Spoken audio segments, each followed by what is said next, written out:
டெல்லியில் பூட்டிய வீட்டில் 5 பேரின் உடல்கள் இருந்த சம்பவம் அதிர்ச்சி அடைய வைத்துள்ளது. டெல்லி வசந்த் குஞ்ச் பகுதியில் உள்ள அடுக்குமாடி குடியிருப்பில் உள்ள ஒரு வீட்டிலிருந்து துர்நாற்றம் வீசியுள்ளது.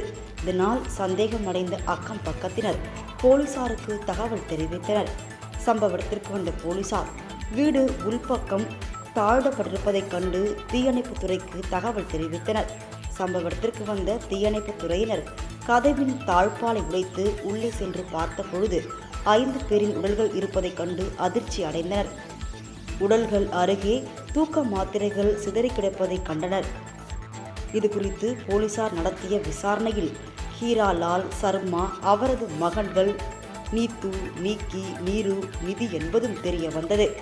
இவர்களில் 2 மகள்கள் மாற்றுத்திறனாளிகள் என்பதும், ஹீராலால் சர்மாவின் மனைவி கடந்த ஆண்டு உயிரிழந்து விட்டதால் அனைவரும் அதிலிருந்து மீள முடியாமல் இருந்து வந்ததாக தெரிவித்தனர். மனைவி உயிரிழப்பு, மகள்கள் சிகிச்சை என மன உளைச்சலில் இருந்த ஹீராலால் மகள்கள் 4 பேரையும் கொன்றுவிட்டு தானும் தற்கொலை செய்திருக்கலாம் என தெரிகிறது. கடந்த 24ஆம் தேதி வீட்டுக்குள் சென்ற அவர்கள் 5 பேரும் அதன் பின்னர் வெளியே வராதது அங்குள்ள கண்காணிப்பு கேமராவில் பதிவாகியுள்ளது.